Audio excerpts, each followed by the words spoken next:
The first thing you hear is the tape. Not music. Not dialogue. Just a soft, constant hiss at the sound of dust being dragged across glass. Beneath it, a low electrical hum rises and falls as the VCR struggles to hold the picture. The screen stays black for 13 seconds. Then, a flicker. A title card fades in, off-center and warped by bad tracking. Lake County Community Channel 12. Program. Safety in the Home. Episode 04. Date. Data lost. It stays on screen for too long. Long enough to make you feel like someone is standing behind you, waiting for you to finish reading. A sharp chirp tone, then a hard cut. We're in a cheap studio set. Beige walls, folding chairs. A poorly painted mural of a lake. Everything looks damp, like it's been sweating. A man stands at the center of the frame. He's in his late 40s, his hair combed a little too carefully, his smile not quite holding its shape. "Hello," he says, his voice bright but with a watery wobble from the old tape. "I'm Mr. Klein, and this is Safety in the Home." He continues. "Today we'll be discussing basic household preparedness. Fires, storms, intrusions." He gives a short, awkward chuckle, and he glances down at his notes. Fog. The camera suddenly zooms in, too fast, as if the operator flinched. Behind him, a wall clock reads 3:17. It will never change. Mr. Klein gestures to a poster board. It's labeled Fog Safety and shows a simple stick figure house. "Step 1, he says, tapping the board.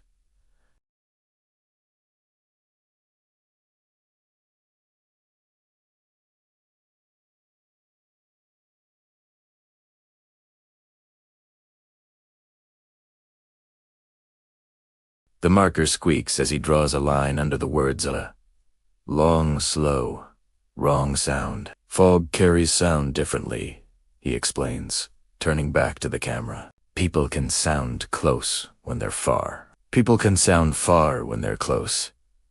He leans in slightly, and sometimes, he says, his voice, now gentle and unnerving, "The fog learned your voice." The audio glitches, and his last sentence echoes back, delayed, from somewhere deeper in the tape.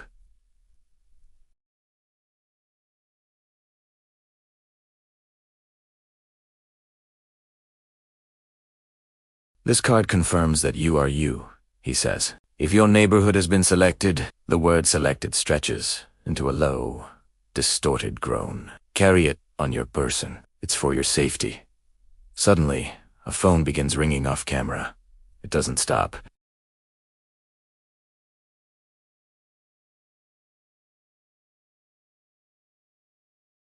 Mr. Klein keeps smiling his strained smile as static abruptly cuts the feed. The screen changes. It's a local news desk. 2 anchors sit frozen under the bright studio lights. The churn at the bottom of the screen reads, Lake County News at 9. The female anchor begins to speak, but her audio is out of sync with her mouth. Unusual fog conditions along County Road 9. The screen flickers. The chyron changes to emergency bulletin.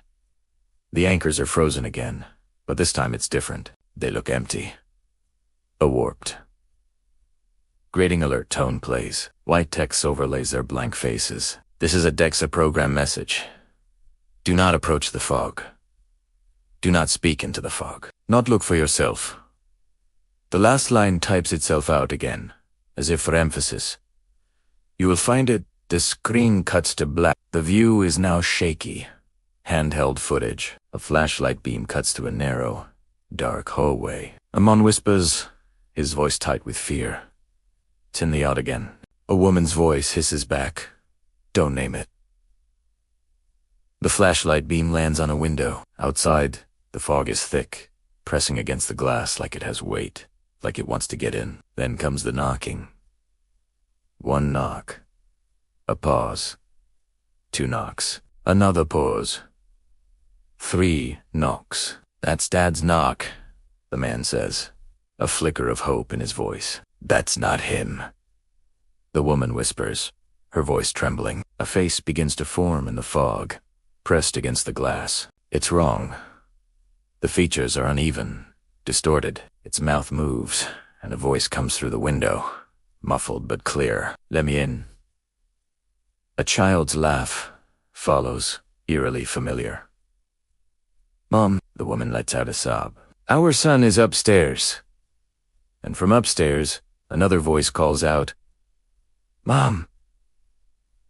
The fog child laughs again. The knocking gets faster, more frantic. The glass begins to frost over, but it's frosting inward. The window is no longer a window. It's a reflection of the hallway, but it's showing the scene from behind them. In that impossible reflection, a figure stands in the doorway, watching. The man whispers, his voice breaking, "That's me." The figure in the reflection waves. The feed dissolves into static. Screaming can be heard under the noise. Then it's cut short, leaving only silence. We're back in the studio. Mr. Klein looks terrible now. His hair is messy, his suit rumpled. The smile is gone, replaced by pure terror.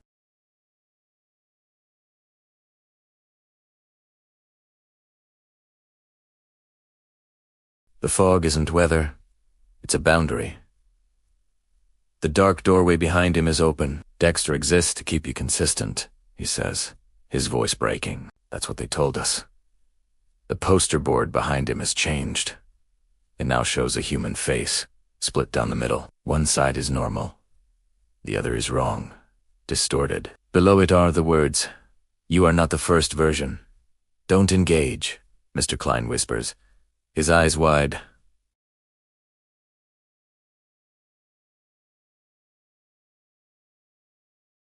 "And don't," he says, leaning close to the camera, his voice barely audible. "Look for yourself."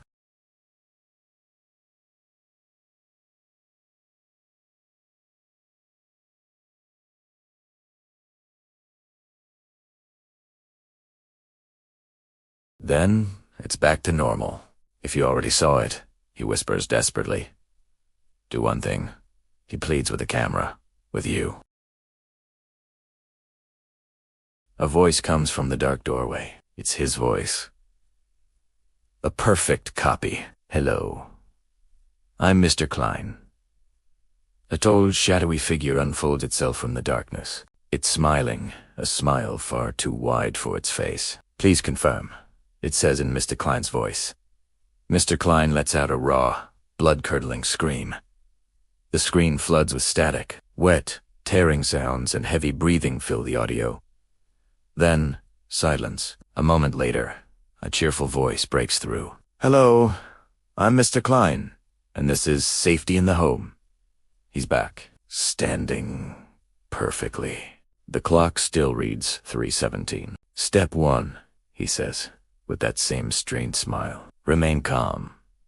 He pauses, looking directly at you. "Step 2, suddenly, from your room, you hear it. Knock. Knock. Knock." Mr. Klein's smile widens slightly. "Do not answer," he says. The screen cuts to black. White text appears. "DEXTER program update. Resident status pending. Please present yourself for verification." The fog is outside. The fog is inside. The fog is you. The text flickers, and one final message appears. "Please confer." The tape ends, but the hiss doesn't. It continues, as if it's still recording you breathing, as if something is waiting for you to say your name.